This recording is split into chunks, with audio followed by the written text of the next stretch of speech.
জয় হিন্দ ভাইও। তো আবারও স্বাগতম জানাই আমার ফোর্স ফিউচার ইউটিউব চ্যানেলে। তো আমি কথা দিয়েছিলাম যে ম্যাথ, রিজনিং কিংবা হিন্দির যে কোনো একটা চ্যাপ্টার পার ডের একটা নোটস আমার টেলিগ্রাম চ্যানেল, এই যে টেলিগ্রাম চ্যানেল, ঠিক আছে, টেলিগ্রাম চ্যানেলে পেয়ে যাবে এবং তার এক্সপ্লেনেশানটা, নোটসের এক্সপ্লেনেশানটা আমার ইউটিউব চ্যানেলে পাবে, ঠিক আছে। তো নেটওয়ার্ক যেখানেই থাকবে আমি পার ডে আপলোড করব। তো এখন একটা ম্যাথের একটা চ্যাপ্টার আমি আপলোড করছি, সেটা তোমরা দেখে নাও, ঠিক আছে।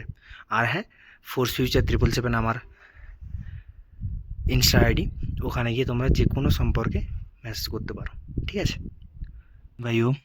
তো ম্যাথস নোটসের একটা সব থেকে মানে বদমাস মানে সিম্পলিফিকেশনের পরে একটা সব থেকে সহজ চ্যাপ্টার বলবো, যেখান থেকে কোশ্চেন 2 থেকে 4টা আসে অনেক সময়, আবার 2 থেকে 3টে আসে এবং মিনিমাম 2টো আসে, মানে 4 মার্ক তোমার কনফার্ম যদি এটা পড়ো। কিচ্ছু নেই, খালি একবার বোঝো এবং নোটসগুলো দেখো। এবং হ্যাঁ, নোটসটা আমার টেলিগ্রাম চ্যানেলে পেয়ে যাবে, ডেসক্রিপশানে লিঙ্ক আছে, ঠিক আছে। এবং লাস্টে বলে দেবো কোথা থেকে প্র্যাকটিস করবে। তো চ্যাপ্টার নেম হচ্ছে যে ইউনিট ডিজিট বা এককের অঙ্ক বা এককের সংখ্যা। একক আবার কি, দেখো এখানে লিখেছি কত, 121 লিখেছি, 121। তো এই যে একক, দশক, শতক, এই একটা হচ্ছে একক, এইটা আমাকে নির্ণয় করতে হবে। তাহলে 121-এর একক সংখ্যা কত, 1, মানে 121-এর একক সংখ্যা হচ্ছে যে 1, ঠিক আছে। এবারে দেখো, আমি এবারে ভালো করে বুঝিয়েছি। এখানে আমাদের শুধুমাত্র লাস্ট ডিজিট বা এককের সংখ্যাটা নির্ণয় করতে হবে, ঠিক আছে। এতটা পর্যন্ত ক্লিয়ার। এইবারে দেখো, একটা এত বড় একটা গুণ দিয়ে দিয়েছে 529,952। তো আমরা বাচ্চা ছেলের মতো কি 529 এবং 952 এরকম করে গুণ করব না। জাস্ট লাস্টের সংখ্যা 9 আর এখানে 2, এই দুটোকে গুণ করব, কত হলো, 9 2 18, 18 আবার এককের অঙ্ক কত আছে, 8। এবারে এর এককের অঙ্কর উত্তর হবে অ্যান্সার 8। শর্টকাট ট্রিক্স, সবসময় টাইম বাঁচাতে হবে, এটা মনে রাখবে, ঠিক আছে। আর হ্যাঁ, এর নোটসটাও আমার টেলিগ্রাম চ্যানেলে পেয়ে যাবে। তো দেখো, এখানে এত বড় একটা গুণ আছে, এটা তোমাদের সহজ সহজ উদাহরণ দিয়ে বোঝাচ্ছি, তারপরে একটু অ্যাডভান্সে যাব। দেখো, এত বড় গুণ আছে, লাস্টের ডিজিটগুলো ধরবো, 6 2 9, 6 2 9, দেখো 6 2 12 আর এখানে 9 আছে, ঠিক আছে। দেখো 12-র 2 নিয়ে নেব, 12-র মধ্যে এককের সংখ্যা কত হচ্ছে, 2, 2 9 18, 18 8, অ্যান্সার হবে এককের সংখ্যা 8, ঠিক আছে।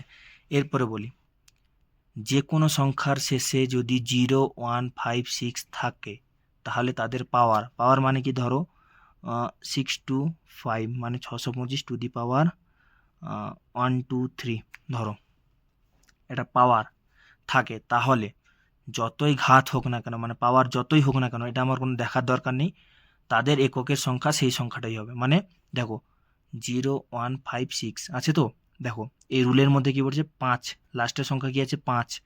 5-এ এরকম কোনো যদি সংখ্যা থাকে যার শেষে 0 1 5 6 থাকে এবং তাদের পাওয়ার যতই হোক না কেন, তাদের এককের অঙ্কটা সেই সংখ্যাটাই হবে, তার মানে এর এককের অঙ্কটা 5 হবে, ঠিক আছে। ব্যাস। আর একটা রুল, যে কোনো সংখ্যার পাওয়ার যদি জিরো হয় তার মান 1 হবে, এটা মনে রাখতে হবে।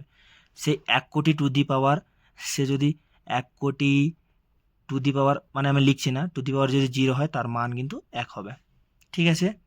দেখো 999 টু দি পাওয়ার 0 1 হবে। এরপরে বলি, এই যে এটা তো আমি এক্ষুনি বুঝালাম, ঠিক আছে। এরপরে বলি, দেখো এরপরে কিন্তু একটু অ্যাডভান্স করলাম।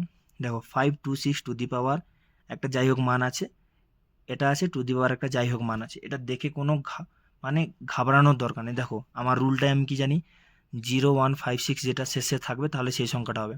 তাহলে 6 আছে লাস্টে, তার মানে তার পাওয়ারে যতই থাক না কেন তার এককের অঙ্ক কিন্তু 6 হবে।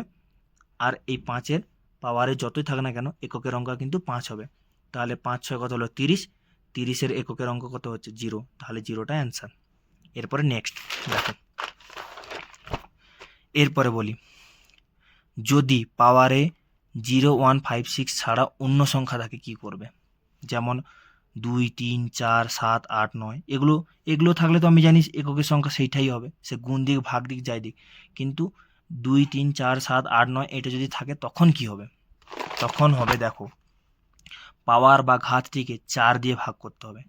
ঠিক আছে, এবং ভাগফল যদি 0 হয় তাহলে সেটিকে 4 বার গুণ করতে হবে, আর যদি না 0 হয় যতটা ভাগশেষ হবে 1 2 3 ততবার গুণ করতে হবে। এবার এটা উদাহরণ দিয়ে বোঝাই, তাহলে বুঝতে পারবে। দেখো, দরকার হলে ভিডিওটা আরেকবার দেখো।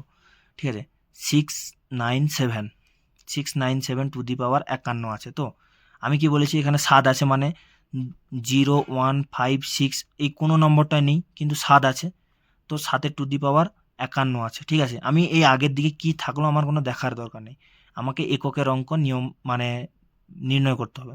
তো 7 টু দি পাওয়ার 51 আছে, 51কে সিধা সিধা 4 দিয়ে ভাগ করব। ঠিক আছে, দেখো 4 একে 4, 18 ভাগ শেষ হয়েছে কত, 3। ঠিক আছে, 3 হয়েছে, আর এখানে লাস্টের শেষে কত আছে, 7 আছে। 7 আছে, তো 7কে 3 বার গুণ হবে, 1 2 3, 7 7 49, 9 রয়ে গেল এককের সংখ্যা, আবার 9 ইন্টু 7 63, 63 3 হবে অ্যান্সার। ঠিক আছে, 3 হবে এককের অঙ্ক। এরপরে ধরো এইখানে যদি ভাগশেষ যদি 0 হয়ে যেত, তখন কি হতো, তখন হতো 7টা কিন্তু 4 বার গুণ হতো।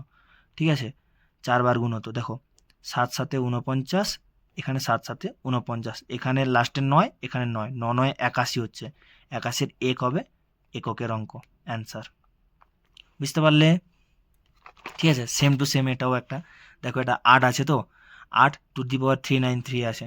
তো এটাকে কি করব, 393কে প্রথমে 4 দিয়ে ভাগ করব। ঠিক আছে, দেখো দিয়ে সেটা বের করব। 6 টু 8 টু দি পাওয়ার 393 আছে, 8 আছে, তো এটা আমার দেখার দরকার নেই, কিন্তু 393 আছে, পাওয়ারে কত আছে, 393। 393কে আমি 4 দিয়ে ভাগ করব। দেখো 4 দিয়ে ভাগ করেছি, শেষে ভাগশেষ বেরিয়েছে 1। 1 মানে এই 8টা একবার গুণ হবে। ঠিক আছে, তারপর দেখো এখানে 4 5 6 আছে, 2 টু দি পাওয়ার 4 5 6। এবার 4 5 6কে 4 দিয়ে ভাগ করব, ভাগশেষ কত হয়েছে, 0। 0 মানে কি বলেছি, 4 বার গুণ হবে, 1 2 3 4। ঠিক আছে, এই দেখো এখানে 2 দুগুণে 4, 4 দুগুণে 8, দুগুণে 16, 16 বেরিয়েছে, এবং এটা হচ্ছে 8। এই 6 সঙ্গে 8 গুণ করব, কারণ এককের অঙ্ক আমার চাই, 848। ঠিক আছে, বাকি দেখো এটা একটু ভালো করে দেখো। ঠিক আছে, তো এটা এখানেই খতম করলাম, বাকি তোমরা দেখে নাও।